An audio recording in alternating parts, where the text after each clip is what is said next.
Osamljena in obupana si, ker ti mastni lasje in prhljaj grenijo življenje. Raje bi bila, recimo, pankerica. Motoristka z rutico. Piflarka z 2 smešnima repkoma. Plešasta pevka. Ni nobena ideja prava? Veš kaj? Limonska trava, zeleni čaj in grenivka. Head & Shoulders Citrus Fresh. Neverjetno, kako lepi in voljni so tvoji lasje. Dnevi mastnih las in prhljaja so končani. Zdaj ti ves svet leži pod nogami. Ohladi Head & Shoulders Citrus Fresh in zadeni 2 kino vstopnici.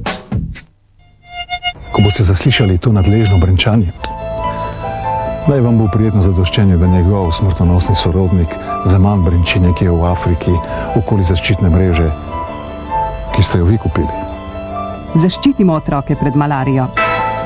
Z insekticidi prepojene mreže proti komarjem so enostavna, poceni in učinkovita metoda. Nova hiper mega supersonična total čvekalno romantična euforično zmenkastična linija. Halo? 090 93 60 00. Ponta Plus. Daj majhen delček sebe za dobro drugega. Daruj kri. Rdeči križ Slovenije. Trgo avto, vse za avto in prosti čas. Vroči, popusti, za poletne dni. Trgo avto. Življenje v gibanju. Kje so roke? Igra je veliko bolj zanimiva sedaj, ko lahko sediš, kaj ne? Zabavno, če le nimaš občutka, da sediš na mokri spužvi. Zato smo ustvarili novo pleničko Pampers Total Care. Mokroto vpija hitreje kot katerakoli druga plenička. Tako bo otrokova ritka še hitreje suha. Končno! Zdaj lahko vzameš stvari v svoje roke. Novi Pampers Total Care vpija najhitreje. Veliko sprejev obljublja 24-urno zaščito. Pa imaš dokaz? Poglej tole. Danes testiram Old Spice termoaktivno formulo na celodnevnem turnirju. Za Old Spice ni pomembno, kako vroča je situacija, tudi če traja ves dan. V najtežjih trenutkih se njegova termoaktivna formula znova aktivira in deluje še dolgo potem, ko mi sprej ne more več slediti. Old Spice zmore vse to. Še vedno potrebuješ dokaz? Old Spice. Dokaz, ne obljube.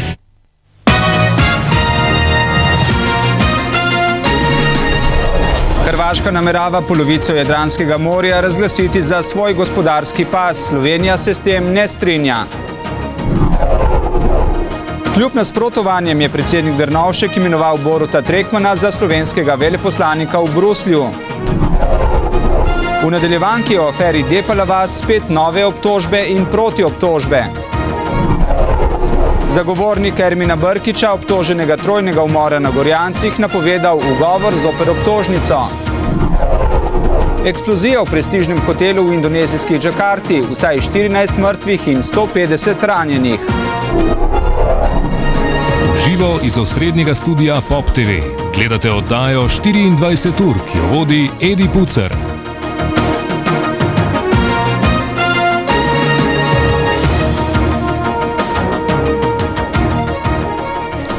Dober dan. Vročinski val, ki je zajel Slovenijo, postaja vse hujši. Temperature so danes znova podirale rekorde. V Dolenjah pri Ajdovščini so namerili kar 39 stopinj, v Novi Gorici 37, 35 ali več stopinj pa je bilo tudi v Ljubljani, Mariboru, Krškem in Celju. V Novi Gorici so že 45. dan zapored namerili na 30 stopinj Celzija. Več o vročinskem valu v nadaljevanju oddaje, nadaljujemo pa s prav tako vročo temo, mejo s Hrvaško.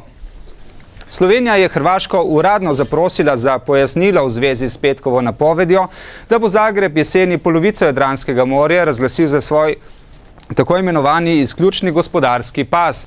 Iz Mladike so še opozorili, da bo Slovenija enostranski razglasitvi gospodarske cone na Jadranu nasprotovala.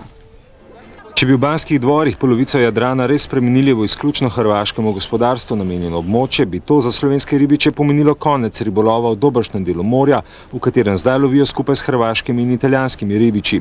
Maloštevilna slovenska flota bi poleg po ulovu najskromnejših priobalnih ali ozemeljskih voda imela na voljo le še močno zmanjšano mednarodno morje, kamor pa se jim zaradi visokih stroškov dolge poti sploh ne bi splačalo. Tisti, ki imajo večje ladje, se pravi, so jim mednarodne vode odsekane, s tem pa tudi tisti zaslužek, kar pač tudi volante, ki plavo ribo lovijo, ne vem, kam bi lahko pol šli loviti. Mislim, to, kar so zdaj Hrvati mislijo, to je noro, mislim, to ni normalno več, ne. Če bi hrvaškemu zgledu sledili tudi Italijani, potem bi Slovenija dejansko ostala brez neposrednega dostopa do mednarodnih voda. Zato bi z obema državama morala skleniti dogovor o tako imenovanem neškodljivem prehodu. Domači ribiči bi v tem primeru verjetno morali zamenjati poklic. Sicer pa je ideja o razdelitvi Jadrana na hrvaški in italijanski gospodarski pas že spomladi kot prvi navrgel hrvaški predsednik Stipe Mesić. Rimu to ne bo privolil, je prepričan Potočnik, državni sekretar na Ministrstvu za kmetijstvo, pristojen za ribištvo, ker bi s tem svojim ribičem omejil ribolovno območje. Ustanavljanje novih tovrstnih con, še posebej enostranskim, pa menda ni naklonjena niti Evropska unija, s katero bi Zagreb rad začel pogajanje o članstvu. Nekateri poznavalci pa drzne napovedi Račanove vlade vidijo precej bolj jasni luči. Povezuje jih z nabiranjem točk pred za jeseni napovedanimi predčasnimi parlamentarnimi volitvami. Predsednik Republike Janez Drnovšek je podpisal ukaz o imenovanju Boruta Trekmana za slovenskega veleposlanika v Bruslju, smo izvedeli iz njegovega kabineta. Trekmanova kandidatura je precej razburila javnost, saj mu nekdanji sodelavci zunanjega ministrstva med drugim očitajo neprofesionalnost, nesposobnost in šikaniranje. Po mnenju mnogih neupravičene in nepotrebne kadrovske rošade, ki jih je sprožil Borut Trekman kot generalni sekretar na Ministrstvu za zunanje zadeve, ter domnevno fizično nasilje nad uslužbencem zagrebškega veleposlaništva, sta le dva primera, ki sta, naj sta resnična ali ne, očrnila Trekmanovo profesionalno preteklost. Vem, da so bili konflikti, ko je bil on generalni sekretar. Jaz mislim, da Borut Trekman ima svoje kvalitete, vsekakor pa mislim, da ni človek, ki bi bil najbolj primeren za generalnega sekretarja. Sodelavci na zunanjem ministrstvu naj bi Trekmana celo prijavili varuhu človekovih pravic, a so nam tam povedali, da o tem ne vedo ničesar, razen za odprto pismo Foruma za levico. V njem ugotavljajo, da bi bilo imenovanje gospoda Trekmana nedopustno in žaljivo za demokratična in evropska načela. Trekman se je namreč skupaj s še 18 člani tako imenovane Šterove skupine podpisal pod poziv k nespoštovanju odločbe Ustavnega sodišča v primeru izbrisanih. Pred skoraj mesecem dni so z ministrstva s poročilom podučili Pop TV, da je postopek imenovanja veleposlanikov vse do pridobitve soglasja države sprejemnice zaupan. Drugačno ravnanje obremenjuje mednarodni ugled in kredibilnost Slovenije, vpletene države pa postavlja v neprimeren položaj. No, Belgija je agremat Trekmanu izdala že pred tedni, iz Luksemburga ga še čakajo, z našega ministrstva pa še vedno nič o namigih o Trekmanovi neprimernosti. Poleg tega je postopek za Trekmana tako ali tako postal javen že vsaj 8. julija, ko so Trekmanovo kandidaturo presojali na parlamentarnem odboru za zunanjo politiko. Ste zadovoljni, gospod Trekman? Ja, predvsem z odzivom medijev. Hvala. Kaj so po vašem mnenju glavne napake gospoda Trekmana? Njegove osebne lastnosti, dosedanje delo v ministrstvu, reševanje problemov predvsem na konflikten način, pa tudi podpis njegove izjave proti izvajanju odločitve Ustavnega sodišča. Mesto veleposlanika v Bruslju je zaradi vključevanja v Evropsko unijo med najpomembnejšimi diplomatskimi službami, vendar pa je nanj predsednik Drnovšek, ki svojega ukaza prav tako ne komentira, danes imenoval človeka, o katerem med drugim dvomi tudi nekdanji predsednik Kučan. Za edini zaplet te vrste doslej je poskrbel prav Kučan, ko je leta 2000 omahoval pri podpisu ukaza za imenovanje Vladimirja Gašpariča za veleposlanika na Kitajskem. Imenovanje Boruta Trekmana za veleposlanika v Bruslju ni edino sporno imenovanje v slovenski diplomaciji. Naša država ima svoje predstavništva v 36 državah sveta, številni veleposlaniki pa so svoj položaj zasedli šele po odmevni politični karieri v Sloveniji. Največ prahu je v zadnjem času dvignilo imenovanje dr. Ludvika Toplaka, doktorja samoupravljanja in nekdanjega rektorja Mariborske univerze, ki po novem služi diplomaciji v Vatikanu. Toda tudi Toplak je le sledil svojim predhodnikom, veleposlanikom, ki so jih v vrh diplomacije pripeljala različna politična pota. Med najbolj zanimive primere sodijo Dr. Franci Demšar, pred leti obrambni minister, je zdaj veleposlanik v Ruski federaciji, pristojen še za nekatere druge države iz nekdanjega vzhodnega bloka. Tadej Labernik, nekdanji novinar in direktor Slovenske tiskovne agencije, zaseda veleposlaništvo v Bosni in Hercegovini. Tomaž Lovrenčič, nekdanji direktor Sove, je veleposlanik v Španiji, pristojen še za diplomacijo na Kubi in v Andori. Magdalena Tovornik, nekdanja mariborska županja, je zdaj veleposlanica v Franciji, pristojna tudi za Alžir in Monako. Borut Šuklje, nekdanji poslanec, nekdanji generalni sekretar vlade in nekdanji minister za notranje zadeve, je zdaj veleposlanik v Srbiji in Črni Gori. Dr. Marjan Senjur, nekdanji minister za ekonomske odnose in razvoj, je zdaj veleposlanik v Veliki Britaniji. Dr. Davorin Kračun, ravno tako nekdanji minister za ekonomske odnose in razvoj in nekdanji zunanji minister, je zdaj veleposlanik v Združenih državah Amerike, pristojen še za Mehiko. Družbo modela nekdanji generalni direktor Slovenske policije, zdaj pa generalni konzul Andrej Podvršič. Veronika Stabej, nekdanja šefica kabineta pri tedanjem premijeju Janezu Drnovšku, je zdaj veleposlanica v Kanadi. Jožica Puhar, nekdanja ministrica za delo, družino in socialne zadeve, je zdaj veleposlanica v Grčiji, pristojna še za Ciper in Armenijo. Andrej Gerenčer, nekdanji poslanec, je zdaj veleposlanik na Madžarskem, pristojen še za Bolgarijo, Ukrajino in Moldavijo. Magister Bojan Grobovšek, nekdanji novinar Dela in nacionalne radiotelevizije, pa je zdaj veleposlanik v Argentini. Prej veljavni zakon o zunanjih zadevah je sicer jasno določal, da poklicni diplomati ne smejo imeti funkcij v političnih strankah, medtem ko pogodbeni diplomati političnih funkcij ne smejo opravljati v času službovanja v diplomaciji. Zanimivo je, da se zdaj veljavni zakon tega vprašanja sploh ne dotika, kar utegne pomeniti, da bodo smetano pri razdeljevanju veleposlaniških mest še naprej pobirali tisti, ki so si tako ali drugače zagotovili prijateljske vezi v najvišjih krogih slovenske zunanje politike. Združenje za promet in zveze pri gospodarski zbornici vztrajno zavrača očitke, da je pri razdeljevanju avtoprevozniških dovolilnic prihajalo do nepravilnosti. Obenem so začudeni, ker od tožilstva in policije še niso dobili nobenih informacij o tem, kaj naj bi bilo narobe pri razdeljevanju dovolilnic. V združenju ponovno poudarjajo, da želijo, da se zadeva čim prej razjasni, a odgovori, ki smo jih slišali danes, so bili bolj kot ne megleni. Poglejte, jaz se ne morem na drugo stvar postaviti kot to, da je bilo strani Ministrstva za promet ničkolikokrat kontrolirano delitev dovolilnic na gospodarski zbornici. Kot je minister za promet rekel, ni bilo ugotovljenih nobenih pomembnih napak pri delitvi. Po besedah Pavčka, ki je mimogrede tudi prvi mož Viator Vektorja, jih čudi, da so bili mediji o kriminalistični preiskavi na gospodarski zbornici obveščeni že dan prej.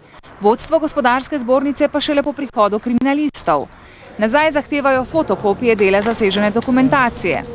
Združenje apelira na policijo, da vrne vsaj fotokopije zaseženih cen dovolilnic, da bo delilec lahko pravočasno opravil točkovanje in ga posredoval Direkciji Republike Slovenije za ceste. Na policijski upravi Ljubljana, ker se vztrajno izogibajo kamere, odgovarjajo, da ne tožilstvo, ne policija od gospodarske zbornice nista dobila nikakršne vloge za vrnitev dokumentacije. Dodajajo še, da v predkazenskem postopku niso dolžni seznanjati tistega, ki ga preiskujejo. Združenje pa obenem predlaga, da pristojni podrobnogled vzamejo tudi obrtno zbornico. Lahko rečem seveda to, da kakšne posebne potrebe po kakšnem takšnem nadzoru pri nas ne čutimo, saj delamo v skladu s predpisi, zakonodajo in pravilnikom. Mislim, da je najpametneje in se tudi prepričan, da je tako, da počakamo na rezultate te raziskave, da bo potem ministrstvo tudi kot tako lahko ukrepalo in videlo, kje so pomanjkljivosti v sistemu, če so. Viktorja Trstenjaka, ki naj bi bil poleg Roberta Severja prav tako osumljen vpletenosti v nečedne posle, danes ni bilo na seji upravnega odbora združenja. Po telefonu nam je dejal, da je še vedno na bolniški in da ne bo ničesar komentiral. Nadaljuje se razkrivanje podrobnosti v zvezi z afero Depala vas. Po burnih odzivih na Mladinin intervju z enim glavnih akterjev afere, pripadnikom specialne brigade Moris Vojkom Smoletom, je bil ta zaradi dopusta nedosegljiv 14 dni. Danes je spregovoril za našo televizijo. Pravzaprav ga je v to prepričal nekdanji poveljnik specialne enote policije Vinko Beznik, ki pa na naša vprašanja ni želel odgovarjati. Smoleta smo vprašali o verodostojnosti intervjuja v Mladini. Seveda je šlo za pravi intervju. Intervju sem podal že en teden prej, preden sem šel dejansko na dopust na morje. Po izidu je povedal, ga je res poklical Tone Krkovič. Ta nam je danes pisno sporočil, citiram, Vojkom je takrat zatrdil, da on ni dal nobenega intervjuja, pač pa, da se je samo nekaj pogovarjal. Smole je prepričan, da ga je nekdanji poveljnik brigade Moris snemal, kar je nezakonito. Ga bo tožil? O tem bom še razmislil, verjetno pa da bom. Krkovič snemanje zanika. Vsebino pogovora sem si natančno zapisal, piše v sporočilu, in še, da je jasno sklepal, da je Smoletov intervju posledica užaljenosti, ki jo je nekdo izkoristil tako, da je Vojko Smole lagal po naročilu, tudi o stvareh, kjer ga sploh ni bilo zraven. Z nekdanjim Morisovcem smo se pogovarjali tudi o načrtovanem državnem udaru. Kar se tiče mojega vedenja okoli tega, če že tako imenujete državni udar, o teh zadevah vedo višjih krogih vojaških takratnih vejo zapovedati. Jaz pač, kolikor sem bil prisoten, sem videl, da so se pač dogajale sumljive situacije, raznorazni sestanki, raznorazni, kot veste, tudi izreje sami manevri in tako naprej. Čeprav takrat v teh zadevah je bil v glavnem ožji krog, bi rekel temu, strogo zaupljiv Krkoviču, verjetno tudi Janši. Kaj se je na dan Depale vasi pravzaprav dogajalo na obrambnem ministrstvu? Čisto nič posebnega, vse je bilo enako kot vse ostale dni, zato so tudi smešne obtožbe o nekih pripravah in državnem udaru, kajti bolj usposobljeni fanti oziroma glavnina nota z poveljniki so bili prav takrat v tistem času v Ameriki na veliki vojaški vaji. Smoletov intervju je sprožil burne reakcije, večina vpletenih je vsebino zanikala. To je njihova popolnoma normalna, bi rekel, gesta. Oni normalno, da se bodo branili, jaz za tem, kar sem izjavil, trdno stojim, kar lahko tudi argumentiramo, lahko gremo tudi na poligraf, konec koncev za gospo Barbaro Brezigarjevo, namreč jaz nisem hotel njej škoditi niti politično, niti nikakor drugače, jaz samo hočem, da se enkrat razčisti do konca resnica. Smole še zmeraj laže. Ampak on trdi, da je pripravljen iti na poligraf in dokazati, da govori resnico. No, jaz pa še enkrat ponavljam, Smole laže. To lahko dokažemo s tem, da je gospod Smole imel tudi spremstvo v tistem času, da ga omenjenega dne sploh v Ljubljani ni bilo, tako da se ni mogel srečevati z gospod Brezigarjevo. Soboto je bil celo na njeni poroki v Trebnjem, tudi dan prej je bil v spremstvu z našimi varnostniki. In tretja stvar, ki je pomembna, tudi mi smo pripravljeni iti na poligraf, če je treba dokazati. Za konec pa še to. Smoletu se, kot kaže primer Krkovič, zdi snemanje sporno. Pridobili pa smo dokaz, magnetogram pogovora med Smoletom in Smolnikarjem, kjer se pogovarjate o tem, kdaj bo Janša padel in tudi o Smoletovi obljubljeni novi službi. Poglejmo na tuje. V siloviti eksploziji v enem od luksuznih hotelov v indonezijski prestolnici Džakarti je po zadnjih podatkih umrlo najmanj 14 ljudi, več kot 150 je ranjenih. Čeprav odgovornosti za napad za zdaj ni prevzel še nihče, oblasti v Džakarti sumijo, da so akcijo izvedli pripadniki skrajne islamske organizacije Džama Islamija. Ker je eksplozija odjeknila ravno v času kosila in je bilo v hotelski restavraciji ogromno gostov, se oblasti v Džakarti bojijo, da je v ruševinah zakopanih še več žrtev. Satu kali, dua gedung kena kan ya. Jam berapa? Jamnya ya kira-kira saya habis dari kamar kecil 11:30 saya balik lagi ke situ, nggak sampai 1 menit baru meledak ya. Oblasti v Džakarti namigujejo, da je akcijo izvedel samomorilski napadalec, ki je na parkirišču pred hotelom aktiviral razstrelivo. Eksplozija je popolnoma uničila 5 nadstropij hotela, ki je v diplomatski četrti z veleposlaništvi številnih zahodnih držav in je še posebej priljubljen pri tujih poslovnežih. Yeah, there's a lot of fire and all the taxi drivers and the taxis were on fire, the Superbirds. And there's a couple of drivers didn't make it there. And then there was a couple other drivers and we carried one of them out and stuck in the bushes. Na prizorišče so kmalu po eksploziji prispeli preiskovalci in izvedenci sodne medicine. Ti poskušajo najti sledi, ki bi jih pripeljali do teroristov, ki so napad izvedli. Glavni osumljenci so trenutno člani skrajne islamske organizacije Džama Islamija, ki naj bi bila odgovorna tudi za napad na indonezijskem otoku Bali lansko jesen. Konec tedna se bo končal proces proti glavnemu osumljencu za napade na Baliju. Oblasti v Džakarti so zato v zadnjih dneh opozarjale na povečano možnost terorističnih napadov. V Liberijo je prispelo prvih 300 od skupaj 3500 vojakov mirovnega kontingenta Zahodnoafriške gospodarske skupnosti, ki bodo skušali vzpostaviti red v državi. V prestolnico Monrovijo je prispela tudi prva večja pošiljka humanitarne pomoči, predvsem hrane. Pred liberijsko obalo sta pripluli tudi ameriški vojaški ladji z 2300 marinci. Bushova administracija se še ni odločila, ali bodo vojaki sodelovali v mirovni operaciji v Liberiji. Na Hrvaškem praznujejo dan zmage in domovinske hvaležnosti v spomin na operacijo Nevihta, s katero se je pred 7 leti končala vojna na Hrvaškem. Spominske slovesnosti in maše v Kninu so se udeležili številni visoki predstavniki hrvaške vlade. Dan zmage pa so obeležili tudi v številnih drugih hrvaških mestih. Britanska vlada je zabredla v nove težave. Tiskovni predstavnik premierja Blaira, Tom Kelly, je namreč strokovnjaka za orožje za množično uničevanje Davida Kellyja, ki je zaradi afere o lažnih podatkih o Iraku naredil samomor, javno označil za navadnega bahača. Opozicija, pa tudi vladajoča laboristična stranka, zato zahtevata njegov odstop. Ameriškim vojakom v Iraku poleg sovražno razpoloženih Iračanov zdaj grozi še smrtonosna bolezen. V zadnjih nekaj mesecih je za skrivnostno obliko pljučnice zbolelo že več kot 100 vojakov. 2 sta umrla, 15 jih je v kritičnem stanju. Prve okužbe še z neznanim povzročiteljem pljučnice med ameriškimi vojaki v Iraku so se pojavile sredi marca. Poveljstvo ameriških oboroženih sil na bolezen sprva ni bilo pozorno, saj vsako leto za eno od 30 tipov pljučnice zboli več kot 10,000 vojakov. We first became concerned at the headquarters, at the Surgeon General's office, really with one of the cases turned out to be fatal. In mid-June, and that's really where we got our attention. We want to know why a perfectly healthy 20-year-old don't drop in a matter of hours from pneumonia and fall into a coma and never come out of it. Zdravstvena služba ameriške vojske je že zanikala, da so vojaki zboleli, ker bi bili izpostavljeni biološkemu ali kemičnemu orožju. Izključili so tudi možnost okužbe z virusom SARS-a. Vojska je zato v Irak in v oporišče Ramstein v Nemčiji, ker se zdravi več hudo bolnih vojakov, že poslala posebno skupino strokovnjakov.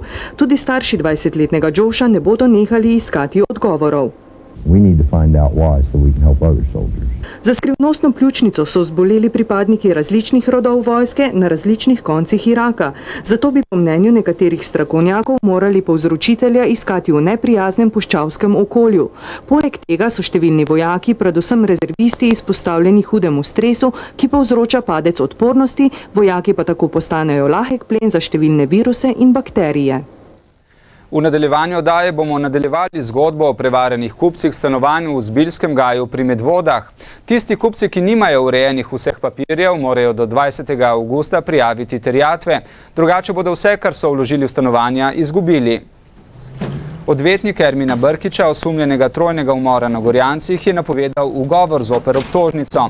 Tožilstvo po njegovem nima nobenega neposrednega dokaza zoper Brkića. V Evropi in pri nas še vedno pustošijo izjemna vročina in požari. Na Portugalskem je ogenj terjal že 11 življenj. Zaradi visokih temperatur se manjši požari pojavljajo tudi na slovenskem Krasu. Šport, temperatura pred jutrišnjo povratno tekmo med Mariborom in Dinamom narašča. Gašper, Viole pa se ne mislijo kar tako predati, ne? Ja, bomo videli, kako bo. Dejstvo je, da se karte ne prodajajo najboljšim, ampak igralci se ne upajo na kar dobro podporo tudi v Zagrebu. Mariborčani torej morajo jutri v Zagrebu, glavnem hrvaškem mestu, doseči najmanj gol. Glede na precejšnjo nadutost Dinamovega kolektiva, pa naši prvaki lahko tudi presenetijo. Vsekakor morajo Štajerci predstaviti višjo predstavo kot na prvi tekmi Aleš Čeh.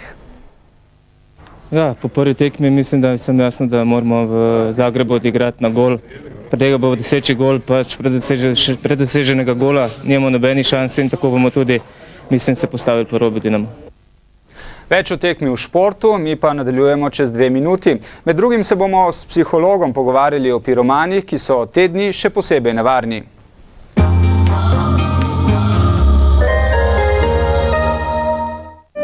Čas za spanje. Kako diši? Kot vesoljska ladja s posteljnine, ki te ponese do zvezd. Kot mamina bluza, ko ti mama da poljub za lahko noč. Kot Lenor, nežen in domač, kot vonj po domu, ki te zaziblje v spanec dan za dnem. Zaradi edinstvene formule Lenor oddaja vonj postopoma in zato vaša oblačila dišijo sveže še teden dni po pranju. Bolj sveže, kot če bi uporabili drug mehčalec. Objem ljubezni Lenor. Novo, kremni desertni jogurt z 0% maščobe, Vitalinea Cremoso. Kvalificirajte se za milijonarja. Zavrtite 090 936060. Tudi brez odrekanja imate lahko vitko postavo. Vitalinea Danone je izvrstnega kremnega okusa, a z 0% maščobe. Vašemu telesu daje pomembne vitamine, kalcij in vlaknine. Vitalinea 0% Danone, 0% maščobe, 100% užitek. 24 ur novice. Vsako polno uro na vaši priljubljeni radijski postaji Radio Gorenc. Zdaj veste. Nova, hiper, mega, supersonična, total čvekalno, euforično, zmenkastično, romantična linija. Halo? Halo. Nič 90, 93, 60, nič. Fonta Plus.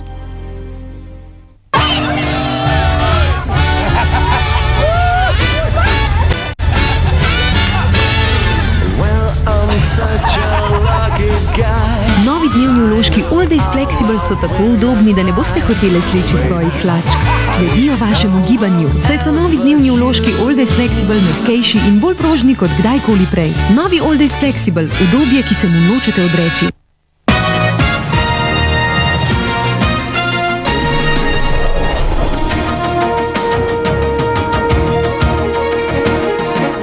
Tistim, ki so svoje prihranke vložili v stanovanje ali hišo v Zbiljskem gaju pri Medvodah, ne kaže prav dobro. Kupci, ki nimajo urejenih vseh papirjev, morajo do 20. avgusta prijaviti terjatve, sicer bodo vse, kar so vložili v stanovanja, izgubili. Pa tudi sicer bo pot do njihovega premoženja še dolga. Naivnosti naj bo zdaj za vse, ki imajo karkoli z Zbiljskim gajem na vrhu Medvod, konec.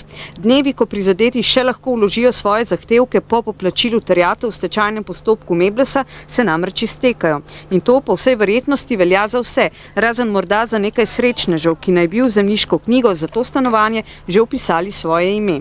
Pa še potem ni nujno, da je vse urejeno. Precej je odvisno od banke oziroma od tega, kateri del zemljišča je pod hipoteko banke. Ostaja namreč dejstvo, da so stanovanja pod hipoteko za tuj dolg Meblesa, ki je šel v stečaj. Ne pomaga kaj dosti, če so novi prostori že odplačani z davki v red.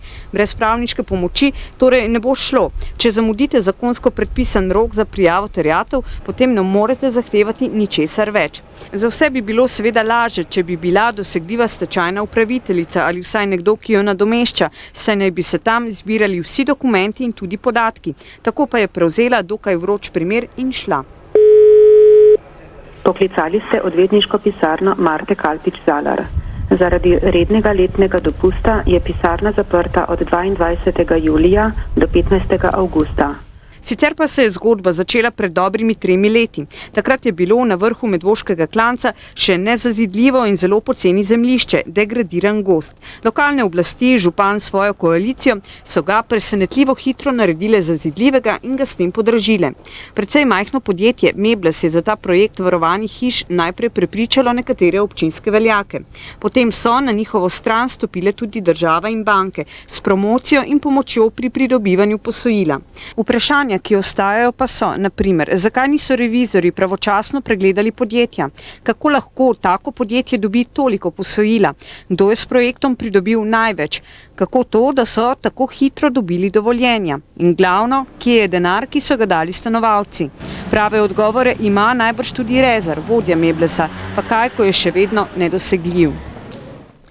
Zagovornik 31-letnega Ermina Brkića, osumljenega trojnega umora na Gorjancih, je danes prejel obtožnico in sklepal o podaljšanju pripora. Odvetnik Klun je napovedal pritožbo in ugovor zoper obtožnico, saj tožilstvo po njegovem prepričanju nima nobenega neposrednega dokaza zoper Brkića. Potem, ko smo že včeraj objavili, da je tožilstvo obtožilo edinega priprtega zaradi trojnega umora na Gorjancih, je to danes potrdil tudi Brkićev zagovornik Žiga Klun. Obtožen je 3 kaznivih dejanj umora.